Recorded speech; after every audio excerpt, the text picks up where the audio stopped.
पूर्ण परमात्मा ने नमः। जब जब भूल पड़े, इस पत्र में सार ज्ञान की एक झलक है। सेवा में पूज्य गुरुदेव स्वामी रामदेवानंद जी महाराज जी को दंडवत प्रणाम। गुरु जी के श्री चरणों में कोटि कोटि नमन। परमेश्वर कबीर जी के हीरे मोती लालो व सर्व संगत को दास का शुभ आशीर्वाद। आप सभी की अटूट श्रद्धा गुरुदेव के चरणों में सदा बनी रहे। आप भक्ति दान सेवा करके आजीवन मर्यादा का पालन करते हुए इस महाकष्टदायक यानी दुखालय दुखों के घर काल ब्रह्म यानी ज्योति निरंजन के लोक से निकलकर अपने पिता के घर सतलोक में चले जाओ। आपको एक पत्र भेज रहा हूं। यह गुरुदेव स्वामी रामदेवानंद जी के लगाए बाग के पेड़ पौधों में लगे कीड़ों से रक्षा करेगा। यह स्प्रे का काम करेगा। काल के दूतों से बचाव के लिए रक्षा कवच बनेगा। इसको पढ़कर भी जो काल के भेजे दूतों से किनारा नहीं करेगा, वह परमेश्वर कबीर जी का हंस नहीं है, वह काल की फर्द में चढ़ा है। संत गरीबदास जी ने सब ओर से स्पष्ट कर रखा है।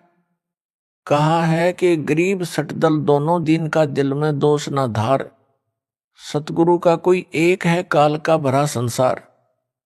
अर्थात जो मार्गदर्शक गुरु पद पर परमेश्वर का भेजा संत है, उसे सांत्वना देते हुए कहा है कि जो परमेश्वर कबीर जी की शरण नहीं आते या आकर फिर काल के दूतों के खेमे में चले जाते हैं, उस कारण से महादुखी ना हो, उनके प्रति दोष दिल में ना मान कि इतना समझाने के बाद नरक में जा रहे हैं।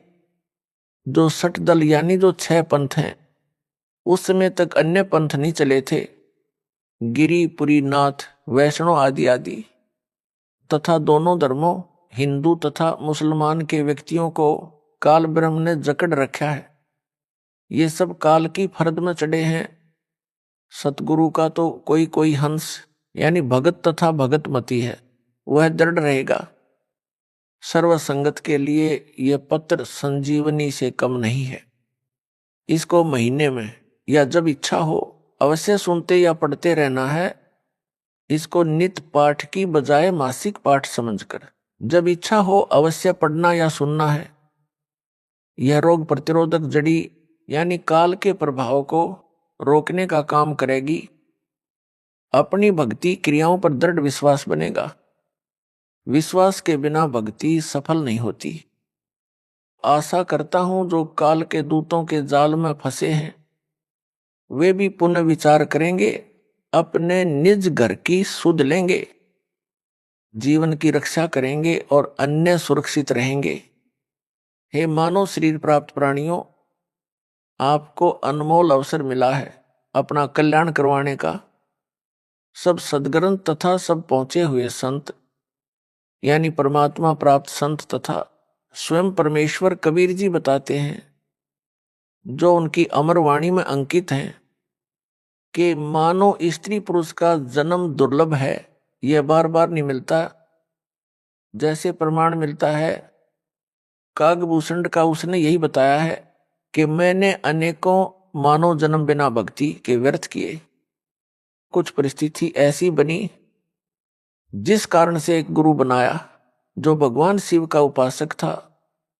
मेरे से भयंकर गलती हुई, मैंने अपने गुरु का खड़ा होकर सम्मान नहीं किया, जिस कारण से मेरे को भगवान शिव ने आकाशवाणी द्वारा श्राप दिया कि तूने अपने गुरु का अपमान किया है, मेरे लोक में आने योग्य तू नहीं है, तेरे को 1,00,000 वर्ष तक नरक में डाला जाएगा। ये आकाशवाणी गुरु जी ने भी सुनी। गुरु जी को पता नहीं था कि इसने ऐसी गलती की है। तब गुरु जी ने कहा कि भगत परमात्मा शिव जी से क्षमा याचना कर। कागभूषण को साथ लिया। गुरु जी ने भगवान शिव से आंखों में पानी भरकर याचना की कि हे भगवान, बालक है, गलती हो गई, क्षमा करो। ऐसी प्रार्थना कई घंटों की। तब शिव ने कहा कि नरक में इसे जाना पड़ेगा, 1,00,000 वर्ष तक इसको नरक में रहना भी पड़ेगा। परंतु इसके गुरु की प्रार्थना स्वीकार कर ली है। मैं अपने दिए श्राप को वापस नहीं ले सकता। मेरे आदेश से इसको यमदूत कोई कष्ट नहीं देंगे। ऐसा ही हुआ। 1 लाख वर्ष नरक में रहकर उसे मानव जन्म मिला, क्योंकि उसको उसके गुरु ने दिल से नहीं उतारा था। कारण यह था कि कागभूषण ने गुरु से तथा प्रभु शिव से अपनी गलती की क्षमा याचना कर ली थी। कबीर जी ने कहा है कि कबीर हरि के रूठते गुरु की शरण जाए, कह कबीर गुरु रूठते हरि नहीं होत सहाय। यानी यदि राम रुष्ट हो जाए तो पूर्ण गुरु के पास जाए, वह सत साधना करवाकर कष्ट दूर करवा देता है। यदि गुरु रुष्ट हो गया तो परमात्मा सहायक नहीं होगा। कागभूषण को उस मानव जन्म में भी भक्ति की तड़प थी। वह लोमस ऋषि के सत्संग में गया, अपने अज्ञान से ऋषि के प्रवचनों में त्रुटि बताने लगा, समझाने से भी नहीं समझा। तब ऋषि ने कहा कि तेरी चांडाल जैसी दुर्बुद्धि है, तू चांडाल के घर जन्म लेगा। कागभूषण को अपनी गलती का एहसास हुआ कि मेरे पास मेरे तर्क का कोई शास्त्रोक्त प्रमाण नहीं था। मैंने ऋषि से विवाद नहीं करना चाहिए था। ऋषि के चरणों में गिरकर अपनी गलती की क्षमा याचना की। ऋषि द्वारा दिए श्राप को सुनकर क्रोध नहीं किया, मायूस होकर कहा कि ऋषिवर क्षमा करो। ऋषि ने कहा कि श्राप वापस नहीं हो सकता। फिर कागभूषण ने कहा कि हे देव, इतनी दया करो कि चांडाल बनकर भी मेरी भक्ति में आस्था कम न हो। तब ऋषि जी को उसे गिड़गिड़ाता देखकर दया आ गई और आशीर्वाद दे दिया कि तेरी भक्ति में लगन कम नहीं होगी। तब उसका जन्म कागभूषण रूप में हुआ। मुख काग यानी कौवे का, से शरीर देवता जैसा हल्के तेज का। उस कागभूषण वाले जन्म में उसे कबीर परमेश्वर जी सतगुरु रूप में जोगजीत नाम से मिले। ज्ञान चर्चा हुई तब उसके जीवन की गाड़ी पटरी पर आई। अब वह उस श्रेणी में है जिनको परमेश्वर कबीर जी सतपुरुष अपनी नजर में रखते हैं। उनको जैसे तैसे भक्ति से चार्ज करते रहते हैं। कागभूषण का मोक्ष किस युग में होगा? जब वह मानव होगा तथा पूर्ण समर्पित होकर पूर्ण सतगुरु जी से दीक्षा प्राप्त करके आजीवन मर्यादा में रहकर भक्ति सेवा तथा दान करेगा। इस संजय दिल्ली ने तो गुरु जी की आज्ञा का ही उल्लंघन सीना ठोक कर किया है। अपने आप गुरु बनने की कोशिश कर रहा है, आशीर्वाद देने लगा है जो इसका चित्र गवाह है, जिसमें यह मुझ दास की नकल करके अंगुली अंगूठे से सटाकर आशीर्वाद दे रहा है। यह मुद्रा कबीर जी और मेरे गुरु जी तथा दास के अतिरिक्त कहीं देखने को नहीं मिलेगी। मेरे बाद जो नकली हैं वे बकवाद करके जीवन नष्ट कर सकते हैं। बालक बहुते प्यारा माँ का, उससे बढ़कर शिष्य गुरुओं का। अर्थात माता को बच्चा बहुत प्रिय होता है, गुरु को अपना शिष्य माता से भी अधिक प्रिय होता है। जो शिष्य बार बार गलती पर गलती करता है तो भी गुरु जी का प्रयत्न यही होता है कि किसी तरह यह सुधार कर ले, अपना मानव जीवन नष्ट ना करे। इसे ज्ञान नहीं है कि मानव जीवन कितना मूल्यवान है। मेरे को ज्ञान है, ये बालक है। जब बालक बार बार समझाने से भी नहीं मानता तो गुरु जी के पास एक ही विकल्प बचता है कि उस गंदे सेब को सेबों के ढेर से निकालकर कूड़े में फेंक दे। फिर उसे सूअर खाते हैं। दास का इस पत्र को लिखने का भी यही उद्देश्य है कि संजय दिल्ली अपना जीवन नष्ट ना करे, अब भी गलती की क्षमा याचना करके नाम शुद्ध करवाकर अपने मानव जीवन को धन्य बनाए, नरक में ना जाए। दास गुरु है, गुरु का कर्तव्य बनता है कि शिष्य को हर संभव कोशिश करके नरक जाने से बचाए। यदि किसी का बेटा बेटी बालक चला जा रहा है, सामने गहरा गड्ढा है, माता पिता की दृष्टि पड़ जाए तो वे दौड़कर उसे बचाने की भरसक कोशिश करते हैं। बच्चा माता पिता को अपनी ओर आता देखकर विचार करता है कि ये मेरे को खेलने से रोकने के लिए मुझे पकड़ने को आ रहे हैं। वह और तेज चल पड़ता है। माता पिता के प्रयत्न के पश्चात भी गड्ढे में गिरकर जीवन से हाथ धो बैठता है। माता पिता के पास रोने पीटने के अतिरिक्त कुछ शेष नहीं रहता। दास बार बार पत्र लिखकर संजय दिल्ली व पवन जयपुर को पकड़ने की कोशिश कर रहा है, परंतु ये दोनों नरक वाले गड्ढे की ओर दौड़ रहे हैं। संजय को तो गुरु बनने की हवस लगी है। जो माँ बाप का कार्य है मानव समाज के साथ विश्वासघात है, गुरु जी के साथ विश्वासघात है। अब इसको मान बढ़ाई का रोग लग गया है। यह काल का दृढ़ जाल है। कबीर जी ने कहा है कि कबीर राज तजना सहज है, सहज त्रिया का नेह। मान बढ़ाई ईर्ष्या दुर्लभ तजना, ये अर्थात मनुष्य राज तथा पत्नी का मोह त्याग सकता है, परंतु मान बढ़ाई शिष्यों से चंवर करवाना, चरणों पर फूल चढ़वाना, गले में माला डलवाना तथा दंडवत करवाना, संत रूप में नकली शोभा पाना तथा ईर्ष्या मेरे विश्वास पात्र भक्तों व मेरे से ईर्ष्या करना आदि छोड़ना इसके लिए अब कठिन है।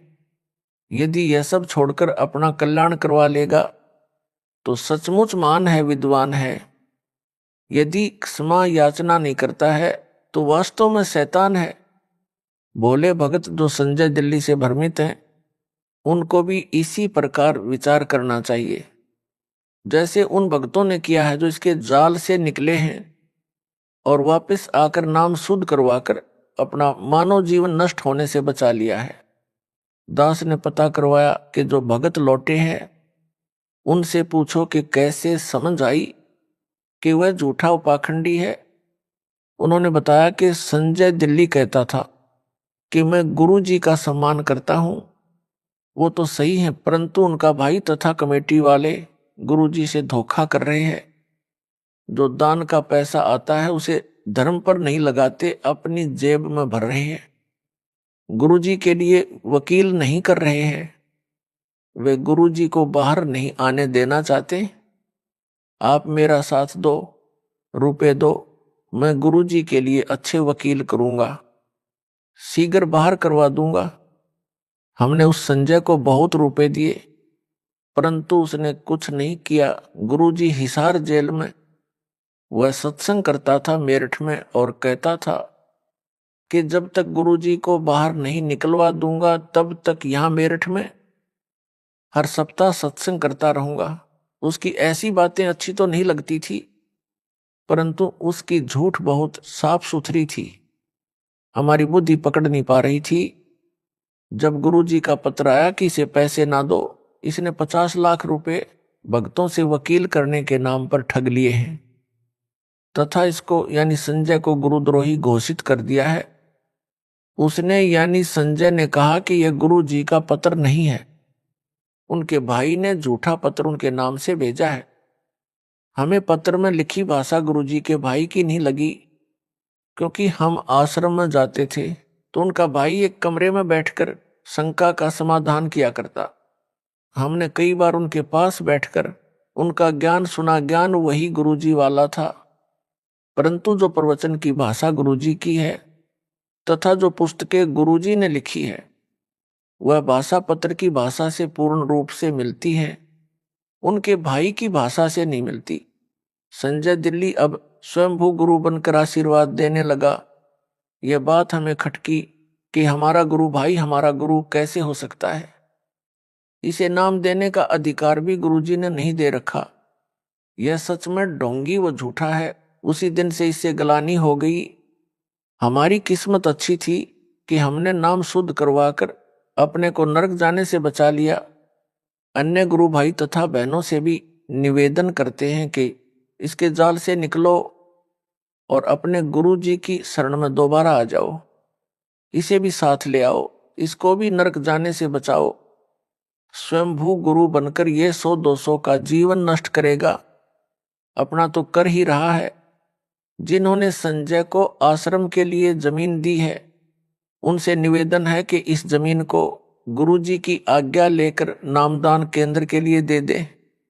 पाप से बचे उन भक्तों ने यह भी बताया कि संजय ने गुरुजी की आवाज की प्रथम मंत्र की ऑडियो रिकॉर्ड करके रखी हुई है। जब कोरोना महामारी के कारण गुरुजी की आवाज से ऑनलाइन नाम दिया जाता था, तो संजय ने रिकॉर्ड कर ली। अब यह उस ऑडियो से नाम दिलाता है। इसका उत्तर यह है कि संजय दिल्ली को नाम देने तथा दिलाने का आदेश दास ने दे ही नहीं रखा, इसलिए इसके द्वारा दिलाई दीक्षा कोई काम नहीं करेगी। यह भूत भगाने को अपनी शक्ति का चमत्कार बताकर मूर्ख बना रहा है। इसका खंडन आगे विस्तार पूर्वक किया है। नाम मेरी आवाज से दिलाता है, तो यह तो उनका गुरु भाई हुआ, फिर यह आशीर्वाद उनको किस लिए देता है? गुरु भाई आशीर्वाद देता है तो उसका बेड़ा गर्क होता है। उसने उनका नाम भी खराब कर दिया और अपना भी, इसीलिए तो इसको अज्ञानी कहा है। यदि ज्ञान होता तो यह बकवास ही नहीं करता। परमात्मा की आत्माओं के साथ इतना बड़ा धोखा नहीं करता, उनकी मर्यादा भंग नहीं करवाता। यह नकली गुरु नहीं बनता। यह कहता है कि कमेटी वाले सारा दान आप रख लेते हैं, धर्म में नहीं लगाते। हे भगत जनों, यदि इस पापी की इस झूठ को सच्चा माने तो भी वे केवल धन हानि कर रहे हैं। धन तो परमात्मा और दे देगा, लेकिन यह संजय तो उनके मानव जीवन को ही नष्ट कर रहा है। गुरु से दूर करके काल के जाल में फंसा लिए, घर के छोड़ेगा ना घाट के। प्रमुख सेवादारों को उन भक्तों ने बताया जो संजय दिल्ली से भ्रमित हो गए थे और सच्चाई जानकर लौट आए हैं। नाम शुद्ध करवा लिया है। प्रमुख सेवादारों ने मुझ दास को बताया। वापस लौटे भक्तों द्वारा बताए गए कुछ पाखंड जो संजय दिल्ली करता है, वह भ्रम फैलाता है, उनका खंडन करता हूं, जो इस प्रकार है। संजय दिल्ली कहता है कि मेरे आश्रम में चाय नहीं बनेगी, आश्रम में दवाई नहीं रखी जाएगी, मेरे आशीर्वाद से वैसे ही रोग ठीक हो जाते हैं। उत्तरदास का जिसको दूध पीने को मिले चाहे कितनी बार पिए, दही खाने को मिले, हलवा व खीर प्रतिदिन खाने को मिले, उसे चाय की क्या आवश्यकता है? यह भक्तों के दान किए रुपयों से मौज मस्ती कर रहा है। रही बात दवाई आश्रम में ना रखने की, यह कुछ दिन का ड्रामा है। एक समय ऐसा आएगा यह स्वयं दवाइयां खाएगा। एक ऐसा ही पाखंडी था, वह भी सरेआम सत्संगों में प्रवचन करते समय दावा करता था कि मैं कभी रोगी नहीं होऊंगा। यदि मैं रोगी हो जाऊं और दवाई खाऊं तो मेरे मुंह में मूत देना। उस समय आयु 30-35 वर्ष की थी। कुछ दिन पश्चात उसको रोग घेरने लगे। उसका एक डॉक्टर शिष्टा गुप्त रूप से उससे इलाज करवाता रहा। आम संगत को पता नहीं चला, उसकी झूठ कामयाब रही। जब 60 वर्ष की आयु में प्रवेश किया तो और अधिक बीमार हो गया। फिर दवाई ने भी काम नहीं किया, भुगत कर मरा। इस प्रकार की बकवाद कुछ दिन ही चलती है। जब नकली गुरु मरा तब तक उन शिष्यों की तीसरी पीढ़ी तक उस काल के दूत के जाल में फंस चुकी थी। फिर परंपरा पड़ गई, मृत्यु के पश्चात उसकी यादगार बनाई गई। फिर उस समाध यानी यादगार की पूजा शुरू हो गई। सबको नरक के भागी बनाकर मरा। संजय दिल्ली ने कुछ संगत को कुछ दिन यह कहकर बरगलाया कि गुरुजी तो सही हैं, उनका भाई तथा कमेटी के सदस्य तथा उनके आसपास जो कि सेवा में रहते थे वे गलत हैं। वे दान का सारा पैसा अपनी जेब में रख लेते हैं। गुरुजी को जेल से बाहर नहीं निकलने देना चाहते। आप संगत वाले मेरा साथ दें, रुपये दो, मैं गुरुजी को बाहर लाऊंगा। इस प्रकार की बातों से बहुत सारे अनुयायी जो नए नए तथा कुछ पुराने भी उसके बहकावे में आ गए। मेरे द्वारा नियुक्त विश्वास पात्र भक्तों को दान देना भी बंद कर दिया। उस समय वह संजय पाखंडी 50 लाख रुपये भक्तों के दान के ले गया। एक भी वकील नहीं किया आज तक। जब दास को पता चला कि संजय दिल्ली तथा पवन जयपुर ने इस प्रकार संगत को भरमा दिया है, तब सख्त कदम उठाए, संगत को संभाला। दास ने जेल जाने की लीला यह देखने के लिए की है कि मेरे सतलोक जाने के पश्चात संगत वाले इस अनमोल मिशन को कैसे चलाएंगे। अब तो दास संसार में है, जो भी त्रुटि अनुयायी करेंगे उनको समझाकर सीधे मार्ग पर ले आऊंगा। यदि कोई भगत या भगत मति समझाने के पश्चात भी सुधार नहीं करेगा तो वह हमारे काम का नहीं है, वह तो चेडू है। चेडू क्या है यह बताता हूं। दूध से दही और दही से मक्खन बनता है। मक्खन अधिक समय ठीक नहीं रहता, इसलिए उसे गर्म किया जाता है। गर्म करने के पश्चात जो लस्सी घी में होती है वह ऊपर आ जाती है, जो कई दिन घी में रहने से खराब हो जाती है। वह लस्सी नहीं कही जाती, उसे हरियाणा में चेडू कहते हैं। यानी बेकाम का पदार्थ होता है। उसको एक बर्तन में डालकर उसमें ठंडा पानी डालकर कुछ देर छोड़ दिया जाता है। यदि थोड़ा बहुत घी उसमें रह गया होता है वह जम जाता है। फिर उस जमे घी को भी निकाल लिया जाता है, क्योंकि उस घी बनाने वाली को पता होता है कि घी प्राप्त करने के लिए कितना संघर्ष करना पड़ता है। भैंस या गाय मोल लेनी, उसका चारा मोल लेना, या किसान है तो चारा घर का होता है, उसे बेचे तो धन मिलता है, वह भी घी बनाने के खर्च में ही गिना जाता है। फिर भैंस गाय की देखरेख, दूध निकालना, गर्म करना, दही बनाना, फिर मक्खन बनाना, तब मक्खन को गर्म करके शुद्ध घी तैयार किया जाता है। इसलिए घी बनाने वाली बहन, बेटी या माई घी का कण भी व्यर्थ नहीं जाने देना चाहती। उस चेडू के ठंडा होने पर जरा सा भी घी मिलता है तो उसे भी निकाल कर रख लेती है। उसको शुद्ध घी इतना प्रिय होता, घी का एक कण भी नहीं छोड़ती। फिर उस चेडू फुई को फेंक देती है। इसी प्रकार दास ने सन 1994 से 2014 तक तथा वर्तमान तक सत्संग की वीडियो यानी नूरी शरीर से ज्ञान समझाकर सत्संग पर सत्संग सुनाकर सर्व सदग्रंथों को वीडियो के माध्यम से सबको दिखाकर संगत रूपी मक्खन निकाला है। अब उस मक्खन को ताया गर्म किया है। इसमें जो चेडू होगा वो ऊपर आ जाएगा। वह चेडू तो ऊपर आ चुका है। दास का यह पत्र रूपी ठंडा पानी है। यदि कोई कण यानी अच्छी आत्मा उस चेडू में होगी उसे निकाल लूंगा, क्योंकि दास को शुद्ध घी यानी भगत आत्माएं जान से भी प्यारी हैं। उनके लिए भटक रहा हूं, दूसरी बार बिना दोष के जेल में हूं, परंतु आशा करता हूं कि एक दिन सत्य की जीत होगी। परमेश्वर कबीर जी से कुछ नहीं छिपा है। मुझे चाहे कितना कष्ट मिले, परमात्मा की आत्माएं काल के जाल से निकले, अपना कल्याण करवाकर अपने निज घर सतलोक में चली जाएं। दास आपको मासुखी देखना चाहता है, मुझे अपने कष्ट की कोई परवाह नहीं है, परंतु जो मन में बांस उपजा है इससे डर लग रहा है।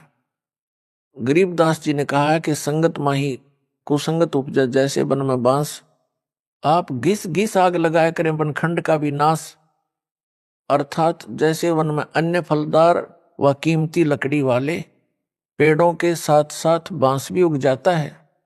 तेज हवा चलने पर बांस एक दूसरे के साथ टकराते हैं, उस घर्षण से जंगल में आग लग जाती है, जिससे पूरे जंगल के फलदार पेड़ भी जलकर नष्ट हो जाते हैं। यह संजय साकट तथा पौन जयपुर वही कुसंगत उपजी है। कुछ संगत के भगत भी इनके साथ लगे थे। जब दास को पता चला कि संजय व पौन नाम के दो जालिम संगत में आग लगा रहे हैं, तब सब संगत को आदेश दिया कि इनका साथ छोड़ दो। जिन भक्तों को मैंने जिम्मेदारी दे रखी है उनकी बातें मानो। दान के सब पैसों का हिसाब दास के पास आता है, एक पैसा भी गलत प्रयोग नहीं हो रहा। कमेटी वालों ने सब हिसाब बनाकर संगत के पुराने भक्तों को दिखाया। इतना रुपया आज तक दान में मिला है, इतना वकीलों व भक्तों के घर सहायता तौर पर दिया गया है। संगत बहुत समझदार है, वह तुरंत मान गई और दास ने संजय दिल्ली तथा पवन जयपुर को गुरुद्रोही घोषित कर दिया। फिर तो सब संगत उनसे किनारा कर गई। कुछ भोले नए भगत थे, वे अभी तक इस जालिम संजय की बातों में फंसे हैं। उनको सतर्क करने के लिए यह पत्र भेजा है। आशा करता हूं कि बुद्धिमान भगत भगतमती इस पत्र को पढ़कर इसकी असलियत से परिचित होकर इससे दूर हो जाएंगे, नाम शुद्ध करवाकर अपना मानव जीवन धन्य बनाएंगे। संजय साकट दिल्ली के खेमे को छोड़कर आए भक्तों ने जो और जानकारी दी थी उसका खंडन आगे और करता हूं। संजय दिल्ली अपने को श्री सिख गुरु नानक देव जी की आत्मा बताता है, यह सफेद झूठ है। यदि वह श्री नानक जी वाली आत्मा है तो इससे सिद्ध हुआ कि श्री नानक जी का मोक्ष नहीं हुआ है। वह जन्म मरण के चक्कर में पड़ी है, जो वर्तमान में संजय रूप में जन्मी है। मोक्ष प्राप्त प्राणी वह है जो कभी लौटकर संसार में कभी जन्म न ले। श्री नानक जी को स्वयं सतपुरुष कबीर साहिब कबीर देव बेई नदी पर स्नान के समय मिले थे, सतलोक लेकर गए थे, फिर पृथ्वी पर उसी शरीर में छोड़ा था कि कबीर धाणक यानी जुलाहा सतपुरुष है, करतार यानी सबका सृजनहार यानी उत्पत्ति करता है। यदि श्री नानक जी परमात्मा से दीक्षा लेकर पार नहीं हुए तो क्या यह गुरुद्रोही बनकर पार हो जाएगा? कभी नहीं। संजय दिल्ली अपने को श्री नानक देव यानी सिख धर्म प्रवर्तक वाली आत्मा बताता है और इसको मूल ज्ञान गुप्त ज्ञान है। तो मेरे पास टिंडे लेने आया था, पहले ही अपना पंथ चला लेता। कोई झूठ बकना इसका मकसद है। भोले भक्तों को भ्रमित करके गुरु स्वयं ही बना है। प्रेत योनि में जाएगा। जो परमात्मा कबीर जी ने अध्यात्म ज्ञान श्री नानक जी को बताया था वह सिखों के गुरु ग्रंथ साहिब में अंकित है। वही ज्ञान दास बता रहा है। श्री नानक वाली आत्मा इससे भिन्न ज्ञान कौन सा बताएगी? इससे भिन्न जो भी ज्ञान है वह अज्ञान है। काल के दूत की पहचान। जिस समय जोगजीत रूप में आए परमेश्वर कबीर जी से काल ज्योति निरंजन ने विवाद किया था, तब काल ने कहा था कि आप एक सच्चा कबीर पंथ चलाओगे, उससे पहले मैं 12 पंथ चलाऊंगा, 12 अपने यानी काल दूत भेजूंगा, जो सत्संग में तो तेरी वाणी यानी साखियों शब्दों चौपाइयों आदि बोलेंगे, परंतु उनका अर्थ गलत बनाकर सारी जनता को गुमराह करेंगे। उन 12 पंथों के पश्चात और अनेकों पंथ अपने दूत भेजकर चलाऊंगा, सब जीवों को भरमाऊंगा। उन काल के चलाए पंथों के गुरुजन वर्तमान तक कबीर जी की वाणियों का गलत अर्थ करके जनता को भ्रमित कर रहे हैं। संजय दिल्ली भी यही कर रहा है। सत्संग व वाणी तो मेरे सत्संगों की चलाता है, ऑडियो व वीडियो दोनों स्वरूप यानी फोटो भी मेरा वो कबीर परमेश्वर का रखता है, परंतु अपने अज्ञान से मेरे तत्व ज्ञान को अज्ञान बनाकर भ्रमित करता है। सफाई देता है कि यदि मैं काल का दूत होता, जैसा रामपाल ने मुझे काल का दूत बताया है, तो क्या मैं उनके सत्संग की वाणी सुनता या आश्रम में वाणी चलाता? संजय दिल्ली जिस प्रकार मेरे द्वारा बताए तत्व ज्ञान का अनर्थ करके बताता है, सामान्य भोला भगत भ्रमित हो जाता है। उदाहरण यह कहता है कि पेड़ की जड़ को रामपाल ने पूर्ण ब्रह्म बताया है। जड़ पूर्ण ब्रह्म नहीं हो सकती, उसे पोषक तत्व मिट्टी से मिलता है। पूर्ण ब्रह्म को किसी के सहारे की आवश्यकता नहीं है, जड़ को मिट्टी का सहारा लेना पड़ता है। इसका उत्तर जैसे विद्यालय में अध्यापक विद्यार्थियों को समझाते हैं कि दिन रात कैसे बनते हैं, उसके लिए एक तेल से जगने वाला दीपक एक मेज पर रखा जाता है तथा एक ग्लोब फुटबॉल के आकार का एक स्टैंड पर लटकाया जाता है। अध्यापक कहता है कि बच्चों, दीपक को सूर्य मानो, ग्लोब को पृथ्वी मानो। पृथ्वी घूमती है, तब जो भाग सूर्य के सामने आता जाता है वहां दिन होता है, जो भाग सूर्य के सामने नहीं होता वहां रात होती है। इस संजय जैसा मूर्ख विद्यार्थी तर्क दे कि दीपक सूरज नहीं हो सकता। दीपक को जगने के लिए तेल का सहारा लेना पड़ा, माचिस का सहारा लेना पड़ता है। सूर्य को किसी के सहारे की आवश्यकता नहीं। क्या वह विद्यार्थी बुद्धिमान हो सकता है? क्या वे उसके साथी जो उसके ऐसे तर्कों को सुनकर उसकी बातों तर्कों को सही मानते हैं, वे बुद्धिमान हो सकते हैं? दोनों मूर्ख हैं। यह तो एक उदाहरण है। ऐसा तर्क देना ही मूर्खता का परिचय देता है।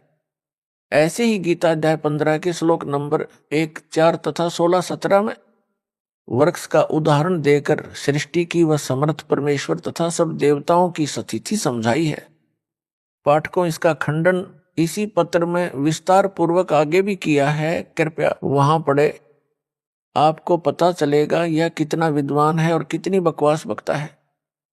भक्तों को विचार करना चाहिए कि जब गुरु जी ने गुरुद्रोही घोषित कर दिया तो वह कुछ भी सफाई देता रहे, नहीं मानना चाहिए।